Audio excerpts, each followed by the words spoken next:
आज की डिस्कशन है हमारी सूडो वेक्टर और सूडो टेंसर्स पे। अभी तक हमने जो रोटेशन कंसीडर की हैं वो है उसमें रेक्टेंगुलर कोऑर्डिनेट सिस्टम हमारे पास, और जो जिस टाइप की ट्रांसफॉर्मेशन हमने ली है वो सिर्फ है रोटेशंस। ठीक है, रोटेशन ली है हमने, लेकिन ऑर्थोगोनल ट्रांसफॉर्मेशन में ना रोटेशन ही ना सिर्फ हमारे पास रिफ्लेक्शन भी इंक्लूड होती हैं। तो हम ना सिर्फ रोटेट कर सकते हैं कोऑर्डिनेट सिस्टम को, बल्कि उसकी रिफ्लेक्शन भी बना सकते हैं किसी प्लेन के अक्रॉस। जैसे अगर आपने जेड के अक्रॉस जेड का की रिफ्लेक्शन बनानी है, आपने जेड को नेगेटिव जेड में कन्वर्ट करना है, तो उसका प्लेन हमारे पास एक्स वाई होगा। तो आज की डिस्कशन हमारे पास इसी पे होगी कि रिफ्लेक्शन जो हमने देखा कि वेक्टर्स डिफाइन किए हमने, जो rotation transformation of coordinate systems को होल्ड करते हैं, और वो वैसे ही ट्रांसफॉर्म होते हैं जैसे हमारे पास डिस्प्लेसमेंट वेक्टर होता है। तो अब हमने देखना है कि रिफ्लेक्शन हमारे हमें क्या इन्फॉर्मेशन देते हैं, रिफ्लेक्शन ट्रांसफॉर्मेशन के बारे में क्या, कैसे हम वेक्टर्स पे ये इन्फॉर्मेशन अप्लाई कर सकते हैं कि वो रिफ्लेक्शन में भी ट्रांसफॉर्म होते हैं या नहीं होते, जैसे कि वेक्टर्स को होना चाहिए according to a displacement vector. तो टेंसर बिहेवियर अंडर रिफ्लेक्शन हमारे पास ये हमारा मकसद है कि हमने अंडर रिफ्लेक्शन के टेंसर में और वेक्टर्स का बिहेवियर देखना है। तो लेट्स से हमारे पास ए जो है ऑर्थोगोनल मैट्रिक्स है, तो ऑर्थोगोनल मैट्रिक्स की जो डिटर्मिनेंट है वो हमें इंफॉर्मेशन देता है कि ये जो ट्रांसफॉर्मेशन है वो रिफ्लेक्शन है या फिर रोटेशन है। अगर हमारे पास जो डिटर्मिनेंट है ऑर्थोगोनल मैट्रिक्स का वो +1 आ जाता है, तो ये रोटेशन है हमारे पास, ये ट्रांसफॉर्मेशन हमारे पास जो है वो रोटेशन है। और अगर ये आ जाता है -1, तो ये हमारे पास होती है रिफ्लेक्शन। क्योंकि जब हमारे पास रिफ्लेक्शन होती है तो उसमें एक जो आइगन वैल्यू है वो नेगेटिव अपेयर होगी। जब आइगन वैल्यू एक नेगेटिव अपेयर होगी तो हमारे पास जो डिटरमिनेंट है वो -1 होगा। तो -1 जो आइगन वैल्यू है वो शो करी है reversal of one principal axis. तो जैसे कि आपने एक्स वाई को फिक्स रखा है और जेड को आपने रिवर्स कर दिया। ठीक है, जेड को आपने रिवर्स कर दिया, तो ये हमारे पास होगा, रिवर्सल होगा। जैसे कि ये हमारे पास है एक्स और ये वाई और ये जी। ठीक,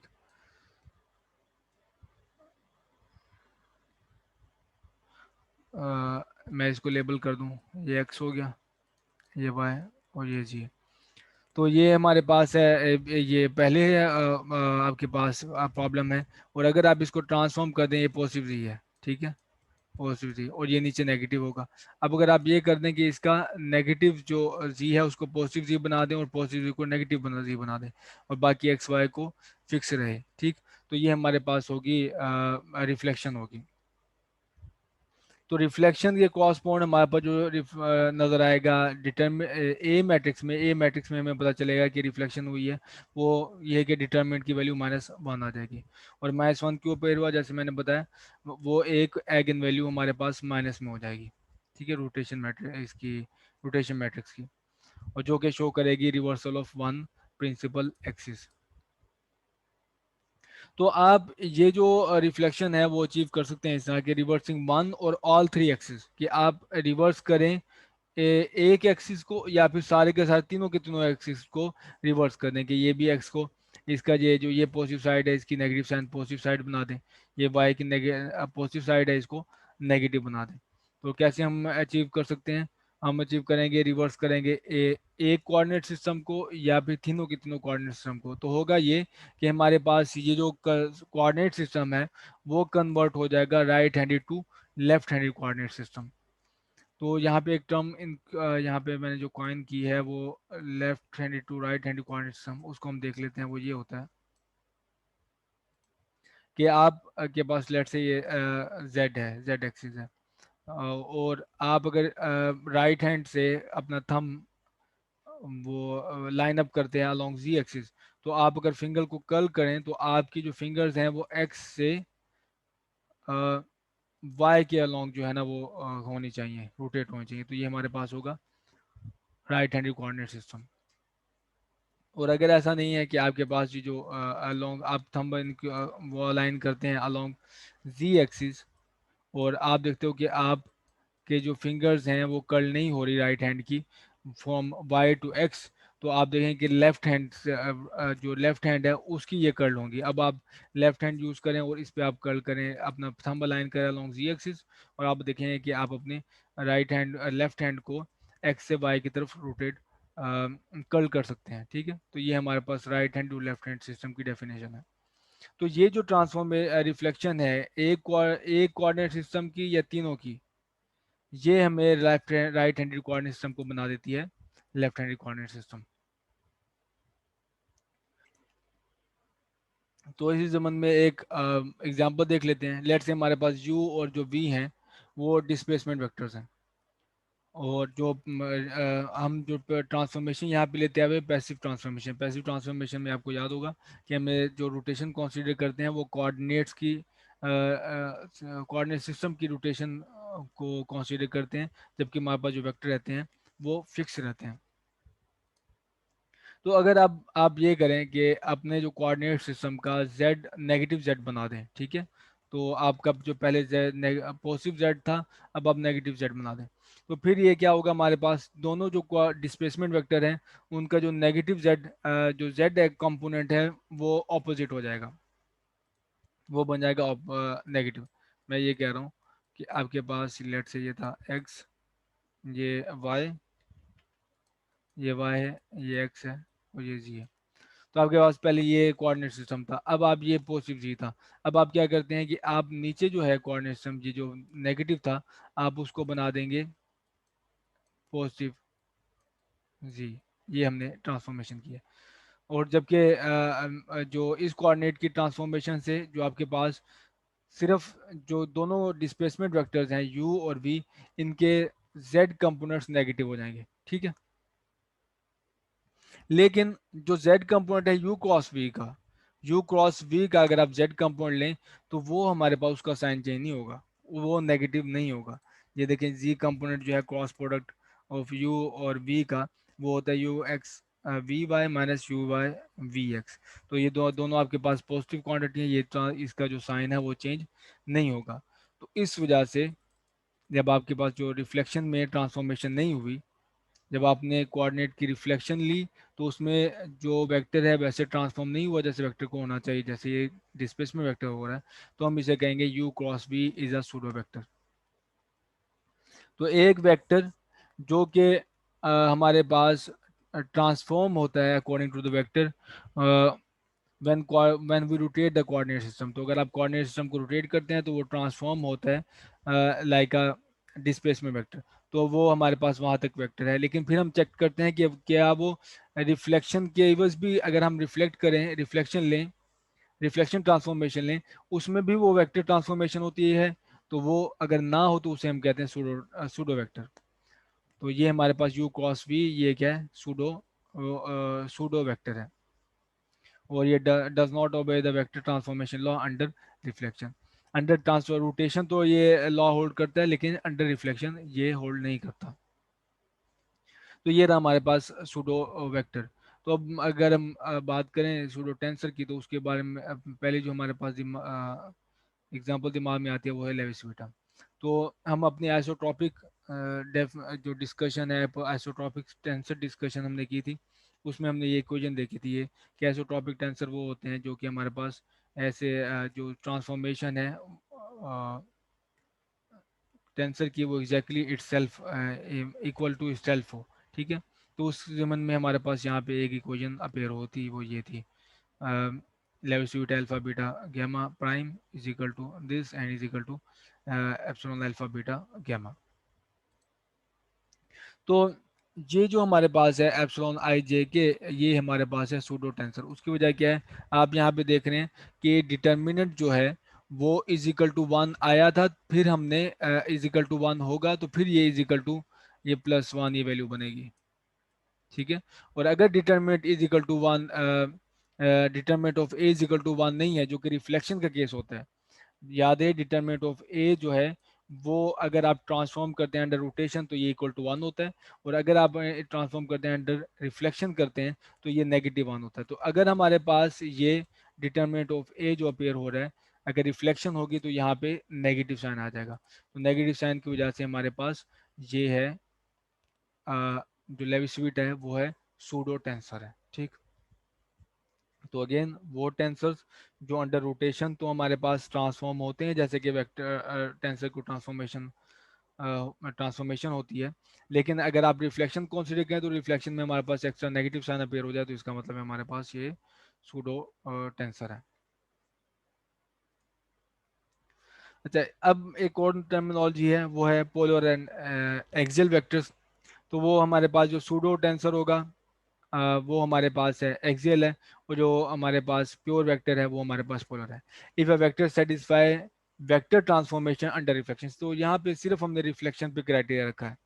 ठीक है, पोलर और एक्सियल दोनों रोटेशन ट्रांसफॉर्मेशन होल्ड करते हैं, तो मैं यहाँ पे सिर्फ बात करूँ रिफ्लेक्शन की। If a vector satisfy vector transformation under reflection, तो हम इसे कहेंगे पोलर वेक्टर है। और अगर वो नहीं करता, if there is a change in sign when determinant of A is equal to -1, it is called an axial vector. ठीक, वही सूडो और प्योर वेक्टर जो है। तो एग्जांपल जो हमने डिस्कस की है प्रीवियस, u और v जो थे हमारे पास वो पोलर वेक्टर्स थे, क्योंकि जब हमने रिफ्लेक्शन ली तो इन्होंने बिल्कुल वैसे ट्रांसफॉर्म हुए जैसे वेक्टर होते हैं, displacement vector. u and v were polar vector, और u क्रॉस v हमारे पास था एक्सियल वेक्टर। ठीक, जिसे हमने सूडो वेक्टर का नाम दिया था। एक और इंसाइट है इसका, वो ये है कि when we define a cross product or specify a vector to represent a rotation, the right hand is a part of definition। तो जब हम क्रॉस प्रोडक्ट हमने डिफाइन किया हुआ है, जैसे जैसे कि हमने क्रॉस प्रोडक्ट डिफाइन किया है दो वेक्टर्स का, तो ये एक वेक्टर है और ये एक वेक्टर है और दूसरा ये वेक्टर है। तो हम ये कहते हैं कि लेट से मैंने ये यू वेक्टर है और ये भी। ठीक है, तो u क्रॉस v क्या होगा, राइट हैंड रूल से आप उसकी डेफिनेशन उसकी डायरेक्शन देख सकते हैं। वो उसकी डायरेक्शन हमारे पास ये होगी ऊपर की तरफ, according to right hand rule u cross v। तो जब आप क्रॉस प्रोडक्ट आपने डिफाइन किया तो वो जो आपके पास राइट हैंड है आपका, रोटेशन राइट हैंड, वो भी डेफिनेशन में मौजूद होता है, जो आपको इसका थंब आपको डायरेक्शन बताता है इस वेक्टर की यू क्रॉस वी की डायरेक्शन को। तो ये भी जब हमारे पास डेफिनेशन में इंक्लूड है, तो जब आपके पास राइट हैंडेड डेफिनेशन या फिर वेक्टर की रिप्रेजेंट करो आप रोटेशन की रिप्रेजेंटेशन आप लें एज अ वेक्टर में, तो आपको राइट हैंड रूल की ज़रूरत पड़ती है। या फिर जैसे ये यू क्रॉस वी हमने डिफाइन किया, इसमें भी आपको राइट हैंड रूल की ज़रूरत पड़ती है। जब आपके पास राइट हैंड रूल की जब आपको ज़रूरत पड़े, तो आपने समझ जाना है कि ये इसमें हो सकता है कि ये ज़्यादा चांसेस हैं कि ये हो हमारे पास सूडो वेक्टर हो।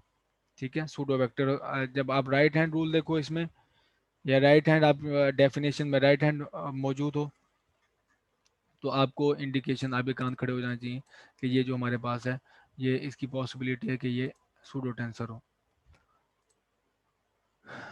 एक और एग्जांपल ले लेते हैं जो मैं बताएगी, फिजिक्स भी बताएगी और ज्योमेट्री भी बताएगी। Physics and geometry of this by comparing linear velocity and angular velocity and reflection. तो हम यहाँ पे टोटली जो हमारी डिस्कशन होगी वो रिफ्लेक्शन ट्रांसफॉर्मेशन जो होगी वो रिफ्लेक्शन होगी। तो दो टाइप की हमारे पास यहाँ पे वेलोसिटी इन्वॉल्व है, एक लीनियर वेलोसिटी है। लीनियर वेलोसिटी में बताती है ये डायरेक्शन ऑफ जो मोशन होती है। ठीक है, डायरेक्ट फिजिकल मीनिंग है इसके हमारे पास, कि आपके पास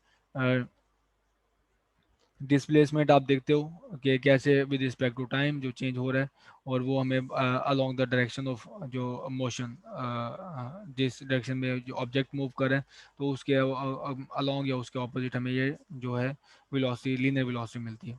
लेकिन एंगुलर वेलोसिटी का केस अलग है। एंगुलर वेलोसिटी है कि कोई चीज़ जो एंगुलर वेलोसिटी की डायरेक्शन है उसके परपेंडिकुलर कोई चीज़ मूव कर रही है। ठीक है, जैसे आपके पास कोई एक चार्ज है जो सर्कल में मूव कर रहा है। ठीक है, उसकी एंगुलर वेलोसिटी उसके परपेंडिकुलर टू द प्लेन होगी। इस तरह अगर आप पत्थर रोटेट करना शुरू कर दो किसी एक प्लेन में, तो जो एंगुलर वेलोसिटी उसके परपेंडिकुलर होगी। तो ये हमारे पास डायरेक्ट मोशन नहीं है, डायरेक्ट आपको नहीं बताती, इसके परपेंडिकुलर टू द प्लेन हमें एक चीज़ मिली हुई है। और इसमें आप देख लो कि ये जो एंगुलर वेलोसिटी की जो डेफिनेशन में हमारे पास राइट हैंड रूल इन्वॉल्व है। ठीक है, राइट हैंड रूल इन्वॉल्व है, तो यहाँ से हमें पता चलना चाहिए कि ये जो चीज़ है वो सूडो सूडो वेक्टर हो सकती है। तो लीनियर वेलोसिटी हमारे पास है पोलर वेक्टर है, और एंगुलर वेलोसिटी हमारे पास क्या है, एक्सियल वेक्टर है। ठीक है, इसको मैं मजीद आगे जाके आपको by mathematic equation v is equal to R cos omega, R cos omega है, वो मैं आपको शो करूंगा कि लीनियर वेलोसिटी हमारे पास क्या है। आगे जो एग्जांपल हम डिस्कस करेंगे उसमें आपको शो करूंगा जो लीनियर वेलोसिटी है वो वेक्टर है, पोलर वेक्टर है, और एंगुलर वेलोसिटी हमारे पास क्या है, सूडो वेक्टर है, और या फिर हम कहेंगे एक्सियल वेक्टर है।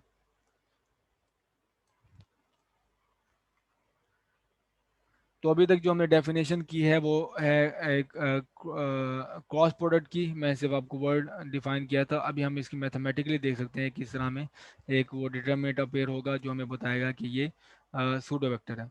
तो लेविसिविटा की टर्म में हमारे पास जो एक कंपोनेंट है यू क्रॉस बी का, वो इज इक्वल टू आएगा आई जे के यू जे वी के। ठीक है, और यू और वी याद रही इस केस में हमारे पास क्या है, वो है डिस्प्लेसमेंट वेक्टर्स हैं। So U prime cross V prime alpha, तो मेरे पास ये ट्रांसफॉर्म्ड कोऑर्डिनेट सिस्टम में यू और वी का एक अल्फा कंपोनेंट है क्रॉस प्रोडक्ट का, वो होगा ट्रांसफॉर्मेशन की इक्वेशन उसकी ये ट्रांसफॉर्मेशन, ये हमारे पास क्रॉस प्रोडक्ट की डेफिनेशन ये है। ठीक है, ये cross product transform coordinate system में हमारे पास उसका ये कंपोनेंट है। तो अब आप alpha epsilon alpha beta gamma इसकी डेफिनेशन यहाँ पे अप्लाई कर दें यहाँ पे, तो ये आपके पास ये आ गया, ये हमारा क्या है, ये चीज़। ठीक है, अब मैं इन दोनों u और v को ट्रांसफॉर्म कोऑर्डिनेट से non transform unprimed coordinate system में ले जाता हूँ।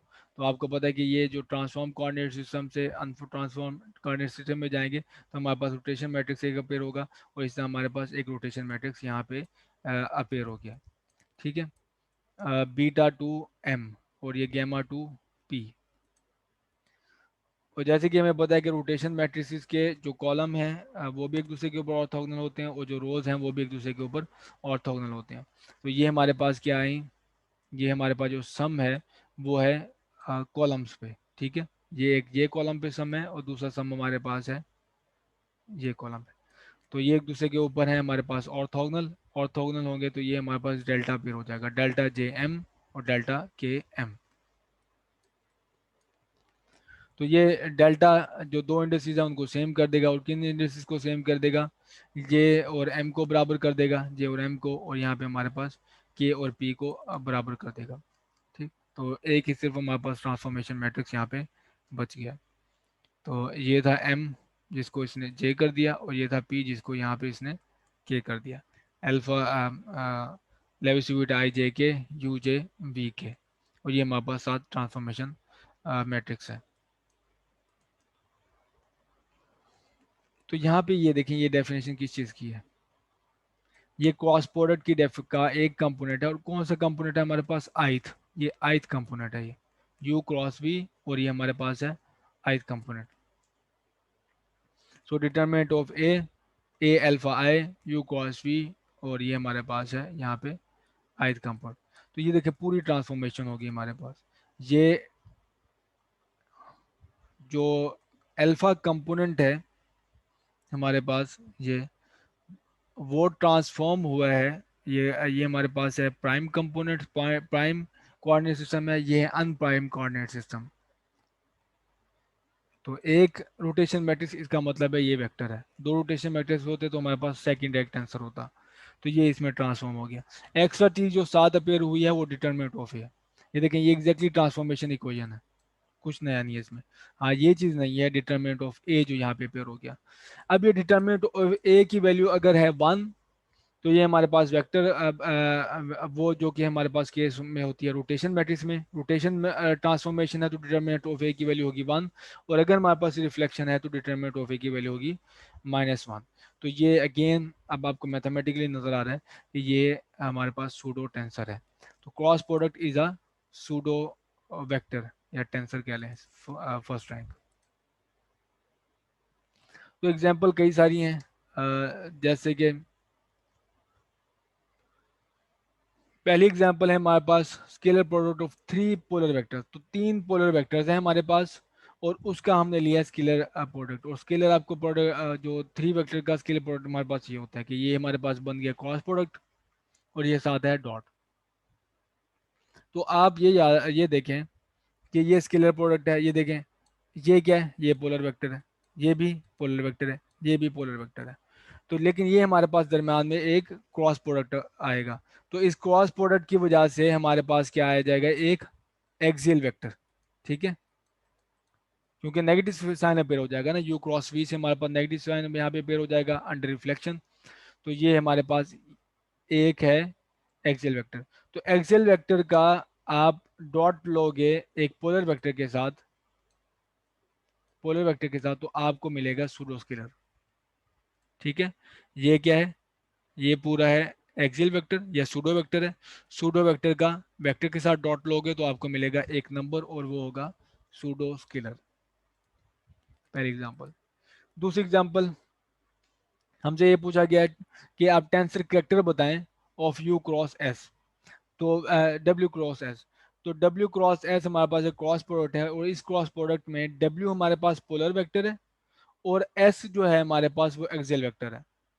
तो इस केस में इसकी टेंसर जो कैरेक्टर क्या होगा, तो याद रहे एक चीज कि जो हमारे पास एक सूडो जो हमारे पास नेगेटिव अपेयर होता है, वो अपेयर होता है क्रॉस प्रोडक्ट से। ठीक है, तो एक नेगेटिव साइन आ जाएगा हमारे पास क्रॉस प्रोडक्ट से अगर हम इसे ट्रांसफॉर्म करते हैं अंडर रिफ्लेक्शन। और दूसरा जो नेगेटिव साइन अपेयर होगा हमारे पास, वो होगा एस से। ठीक है, अगर हम इसकी रिफ्लेक्शन लेते हैं अंडर ट्रांसफॉर्मेशन लेते हैं अंडर रिफ्लेक्शन, तो ये दोनों जो नेगेटिव साइन एक दूसरे को मल्टीप्लाई होकर प्लस कर देंगे, तो जो डब्ल्यू क्रॉस एस, जबकि एक डब्ल्यू हमारे पास एक जो वेक्टर है वो है पोलर है, और दूसरा हमारे पास एक्सियल है। तो ये इसका जो ये प्रोडक्ट होगा हमारे पास क्या होगा, पोलर वेक्टर होगा। ठीक है, सूडो वेक्टर नहीं होगा। तो इस डिटेल में भी इस चीज को भी ध्यान में रखना है कि क्रॉस प्रोडक्ट असल में जो दोनों वेक्टर्स की इटसेल्फ नेचर क्या है जिनका क्रॉस प्रोडक्ट लिया जा रहा है। तो इन दोनों वेक्टर की जो नेचर है, एक सूडो वेक्टर है और एक एक्सियल वेक्टर है और दूसरा पोलर वेक्टर है। ठीक, थर्ड एग्जांपल है हमारे पास कि पूछा गया है कि ये F is equal to M A अगर हमारे पास इक्वेशन है, तो इस केस में ए और एफ की नेचर क्या है, ये सूडो वेक्टर हैं या एक्सियल वेक्टर हैं या पोलर वेक्टर हैं। ठीक, स्टार्ट करते हैं आर से। आर आपको पता है कि डिस्प्लेसमेंट वेक्टर डेफिनेशन हमारी स्टार्ट ही यहीं से हुई है, जो हमारे पास इसकी कॉरस्पॉन्डेंस मौजूद है वेक्टर स्पेस में। तो आर हमारे पास डिस्प्लेसमेंट वेक्टर है। तो वी को आप इन टर्म्स ऑफ आर लिख सकते हैं, V is a time derivative of R. तो ये हमारे पास टी भी आपके पास क्लियर है, आर वी इधर वेक्टर है, तो हमारे पास यहाँ पे भी वेक्टर होगा। यहाँ पर आ जाएं आपके यहाँ पे भी देख लें, यहाँ पे भी सिर्फ एक ही चीज़ वेक्टर है, वो है आर। तो ये हमारे पास वेक्टर है, तो ये भी left hand side is equal to right hand side होगी। दोनों साइड की जो नेचर है वो बिल्कुल सेम होनी चाहिए, इक्वलिटी यही शो करती है मैथमेटिकल एक्सप्रेशन में। तो ये यहाँ पे वेक्टर है, तो ये भी वेक्टर होगा।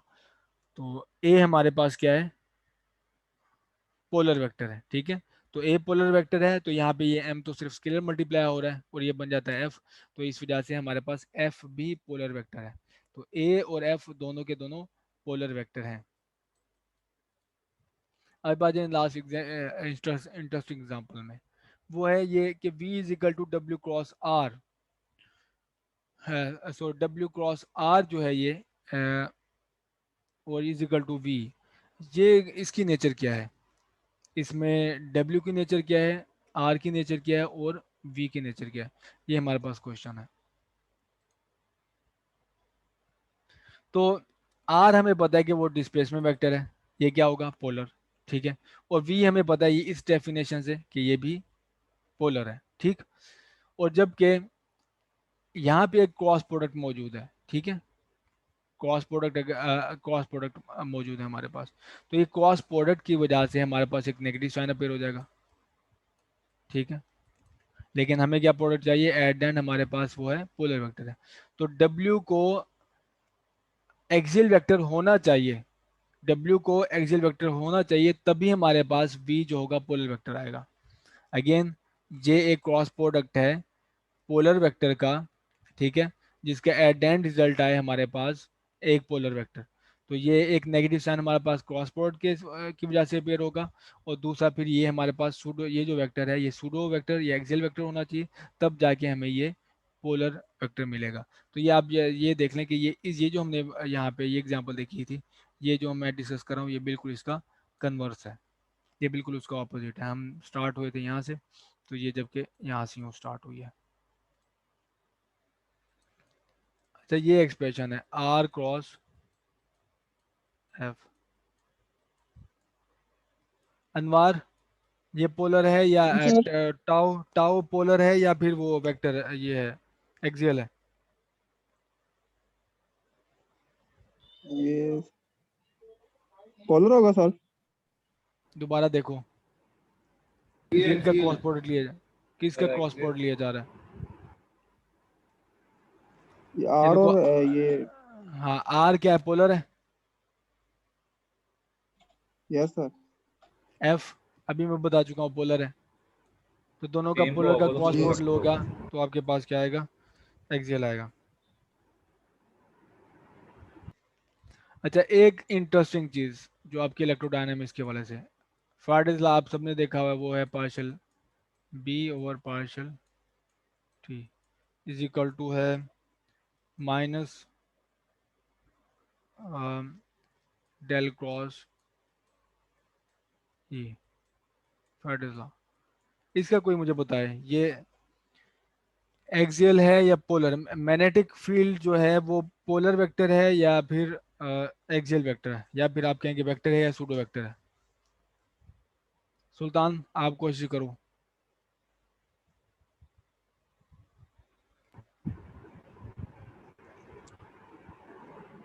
सर इलेक्ट्रिक फील्ड तो पोलर है, उसका क्रॉस प्रोडक्ट हो रहा है उसके साथ ऑपरेटर के साथ, लेकिन ऑपरेटर है जो। और डिस्प्लेसमेंट वो वेक्टर क्या, डिस्प्लेसमेंट ये जो हमारे पास ऑपरेटर है, डिस्प्लेसमेंट तो सर वो तो है ही पोलर है, हाँ, तो फिर क्या लेकिन हुआ सर ये ये? नेगेटिव साइन है साथ, नेगेटिव साइन की हम्म वजह से सेम है तो। सर पोलर ही होगा क्योंकि सर एग्जैक्ट तो अगर सर यस के सर, क्रॉस प्रोडक्ट को हटाएंगे तो सर नेगेटिव साइन आ जाएगा, नेगेटिव पॉजिटिव हो जाएगा। नेगेटिव तो पॉजिटिव हो सर ये तो जाएगा। हाँ, तो सर वो फिर तो बनेगा नहीं वैसे। तो फिर क्या कंक्लूजन क्या है? डॉक्टर सर हाँ, वेक्टर है सर, पोलर पोलर तो है सर। नेगेटिव क्यों खत्म करना है? नेगेटिव तो डेफिनेशन में है। नहीं सर, ये क्रॉस प्रोडक्ट कैंसिल करेंगे तो सर वो नेगेटिव आ जाएगा ना, तो नेगेटिव तो, नेगेटिव तो पॉजिटिव हो जाएगा फिर सर। तो फिर ये नहीं ना हुआ, फिर ये तो यस कोई सर। यूं बन जाएगी ना, ये बन जाएगी। लेकिन ये यस सर फिर तो बिल्कुल। ट्रांसफॉर्मेशन तो ना हुई वो वाली जो पहले, असल ट्रांसफॉर्मेशन तो नेगेटिव के साथ है। इधर तो ये पोलर हो गया फिर। यानी सर नहीं आपका हो कहने का पाएगा। मतलब नेगेटिव को देखना ही मत, वैसे उसको करें चेक करने के लिए। हाँ वैसे, ये देखो आपने सिर्फ इसको देखना है, इसको नेगेटिव यस साइन सर, को क्यों खत्म करना है, ये तो इसकी डेफिनेशन में डेफिनेशन है, मौजूद है। ठीक है, ठीक हो गया सर। अच्छा ठीक है अब ठीक इस प्रोडक्ट को देखो, अब आप जब अगर आप पोलर है ट्रांसफॉर्म दोनों। करते हो किसी दूसरे कोऑर्डिनेट सिस्टम में, अगर आप इसको ट्रांसफॉर्म करते हो तो नेगेटिव भी साथ जाना चाहिए। ये नहीं कि आप ट्रांसफॉर्म करो तो नेगेटिव प्लस हो जाए, तो जाहिर सी बात है फिर तो वो नेगेटिव कॉमन हो गया।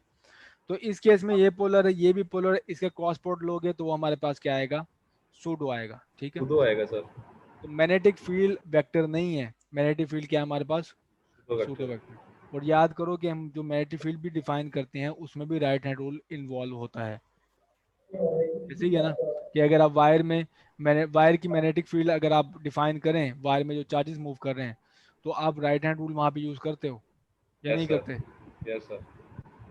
तो मैग्नेटिक फील्ड वेक्टर नहीं है, मैग्नेटिक फील्ड ये सूडो वेक्टर है।